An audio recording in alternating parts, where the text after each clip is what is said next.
Alright. Another video. Another set of drawing tips. We're gonna do shading. We got our basic circles over here. We got our basic squares, triangles, and we have cube, pyramid, and cone. So there are like a couple ways that most people do shading.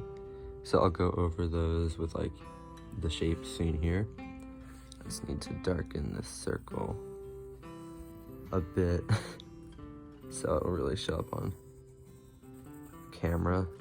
Alright, so the first one is like the way I kind of do it most of the time, which is like hatching and cross hatching. So you just like go up and down on whatever thing you're shading. So just like light lines up and down on a surface. Then to get extra depth, you either go a bit harder on those lines, so like push down a bit more, or you can go side to side to cross the the lines, yeah. So it's like hatching and cross hatching. It's just changing the direction of those lines to add that like depth to it. And then another way, which I also often use this way, is kind of just like similar to cross hatching, except it's like more of a curved line across. And so if we're doing like a sphere here, you take those and you just go in a bit harder, and then I go in with like a bit of normal hatching, and then go back with some whatchamacallit, yeah, it's the squiggle. And then this, the most annoying one of them all, which honestly not many people use, but it's kind of popular, is like stippling, which is where you just like put a lot of dots and you go in and you put dots to shade. You go, I don't feel like doing it all right now, but you can kind of see it starts to shade that in, and you just do a lot and get lighter as they reach your point of wherever the light is hitting. So say you have light coming from this direction, you have less dots here, and then it gets more like crowded towards where the light isn't hitting, so back here. Now we're going to just do the same thing real quick on these other 4 shapes. I'm just gonna do some basic shading like these 2 examples.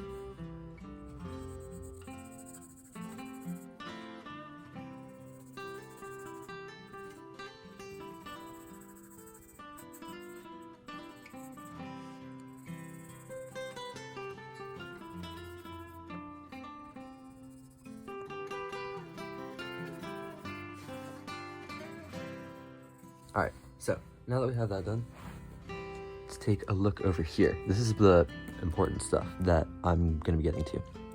So what I often tell everyone who I'm helping figure out how to draw, always imagine what you're drawing as 3D shapes. It can be tricky, but it's so beneficial in the long run. So I'm going to show you these, but first I want to show you how to apply that mindset to something like a face. So you have a circle here, that's a sphere. You have the light. Let's say the light is hitting from here. It's going to be lighter up here and darker down here. And then you add in a jawline, right? So now you have like this kind of egg, right? So light isn't going to be hitting as much here, but still going to be hitting here more. Now let's say you want to add in a nose. Just going to do very simple. So now this nose is coming forwards. So it's going to be catching that light on this section here. And this is going to be in shadow. Then you have your eyebrows, which I'm going to do first just because I don't feel like drawing in the eyes. But this eye socket is pushed back in the face, so it's a dent. So you have to treat it as such. It goes backwards, it doesn't get that light. And that's like how you can apply this rough shading to a face. It's like kind of iffy. I'll show it a bit more in depth in a second. But back to these very basic shapes. So once you like kind of can visualize it as a 3D object, let's take this cube. Then I like to draw a little circle, or just like maybe pretend to draw a circle. So I'm like, okay, so the light is here. I know where it's coming from. But for now, I'm just going to use arrows and circles. Let's say light is coming from forward. It's coming from right here. You got your little light bulb. So the rays are hitting it like that.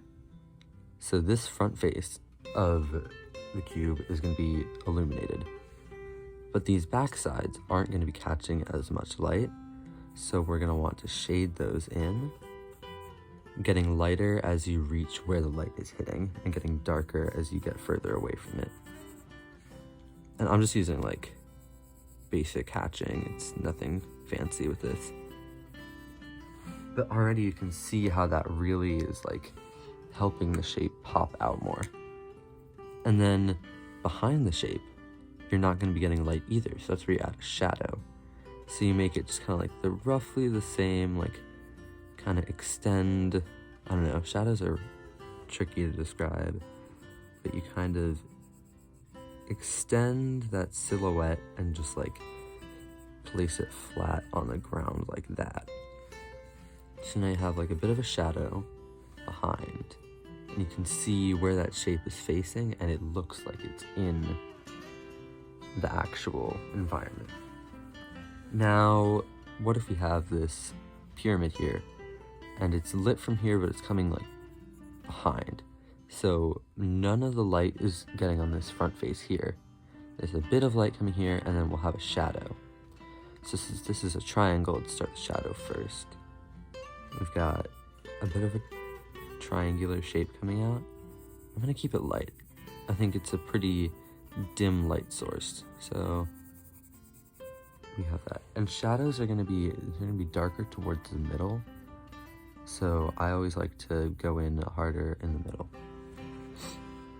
Now let's shade in this triangle here. And again, darker towards the middle, lighter towards the sides.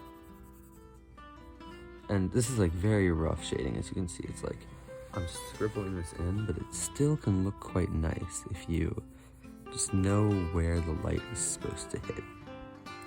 And now, I guess we already have the circle here. So let's do another front lighting, because that's, I don't know, most things are going to be front lit. So again, we have like, now on a cone, it's more of a circular shape. So you want to go in a bit lighter towards that like further back area, or a bit darker towards that further back area, and then lighter towards the front here.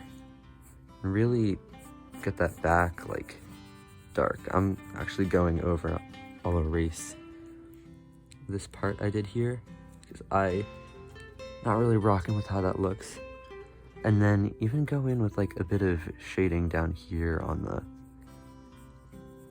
base of this, because it's like it's a round shape, so it's gonna have round shadows. On these, they have hard lines, so they're gonna have like harder shadows.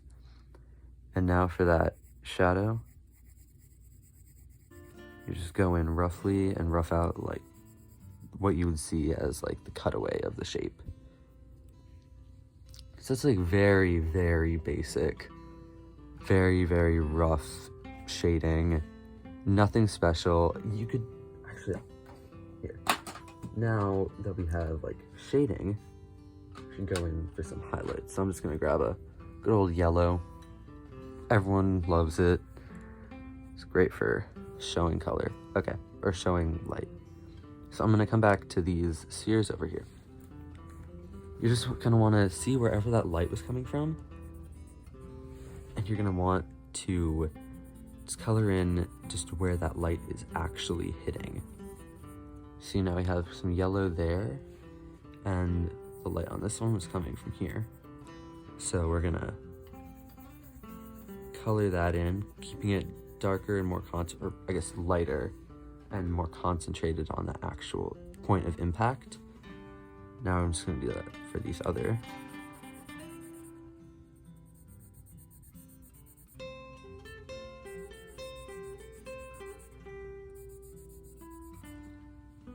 Alright, and now that we have our 3D shapes, we'll do something like this for that sphere.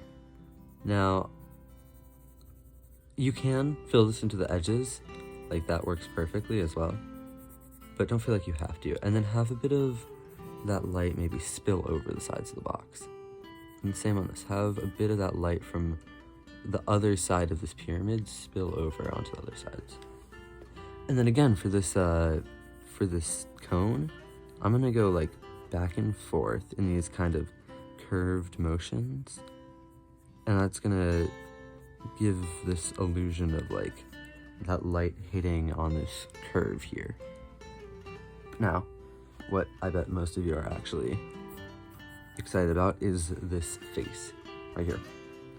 So again, where I like circled those, that's gonna be like where the light is hitting, and like on the top of the eyebrows there, if that is where the light is coming from, then it's gonna hit those like they're 3D objects. It's really helpful to like, my knee was in shot.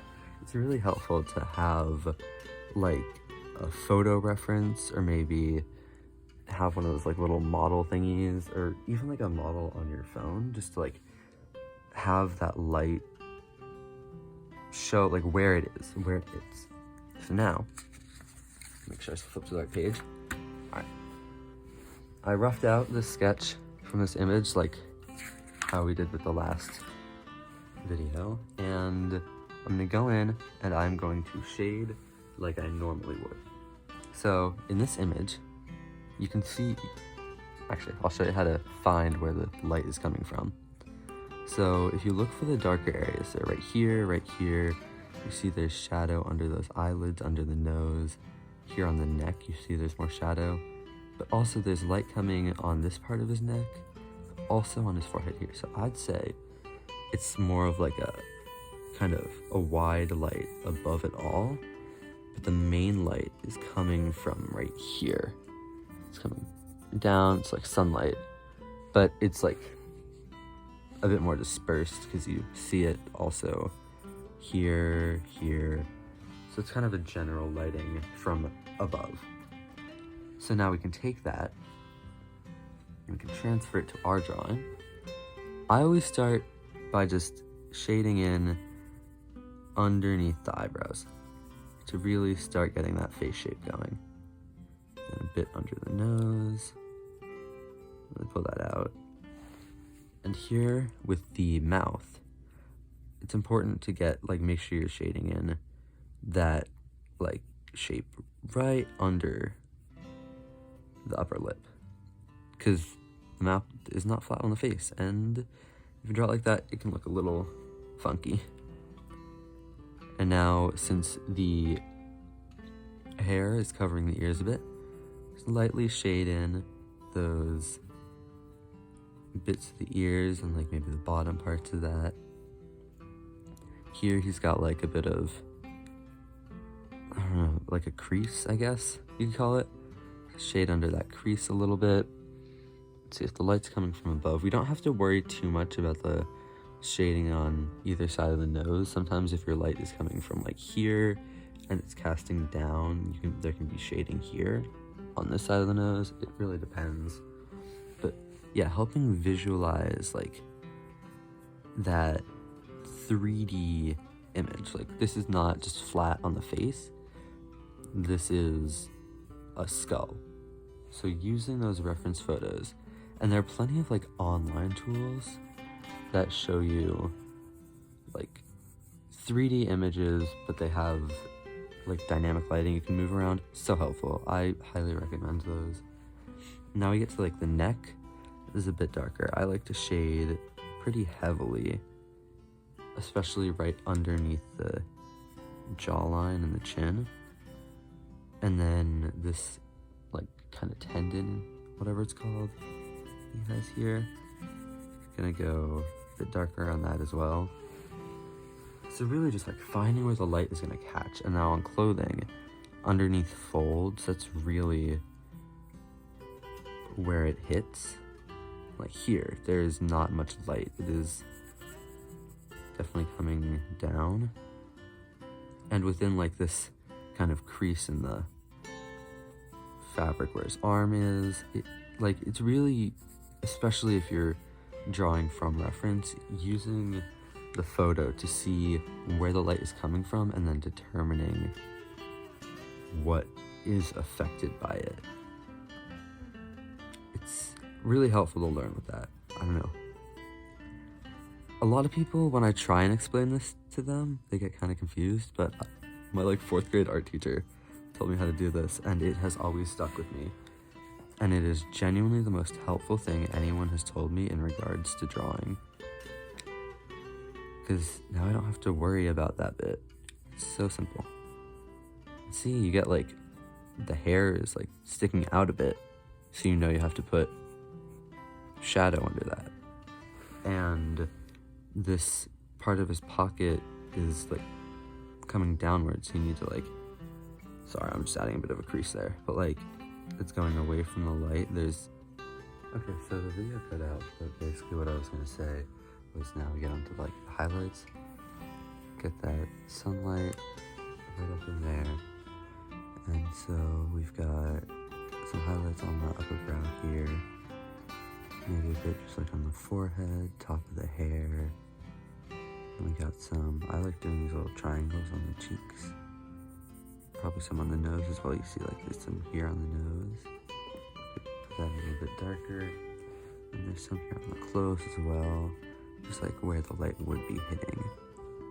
And just go in, fill those spots in, and then you have shading. I don't know, it kind of looks bad with the yellow, but it's fine. And then another good tip is just wherever there's a lot more shadow, try and darker those lines there, make them thicker. That just like kind of gives them a bit more depth. See, like back here you want a bit of a thicker line here, same with the eyebrow. That's what's gonna help you get those, keep those defined shapes while also adding more shadow. There you go, that is your shaded thing. Kind of sucks that the video cut out just before I was finished, but what can you do with bad storage, am I right? God, I spent like an hour trying to fix that before I could film this second bit, so this is way future Jimmy. Yeah, there you go. I don't think there's much else you really need to do, just like visualize it as 3D and boom. I'll probably do coloring or digital shading next, but either way,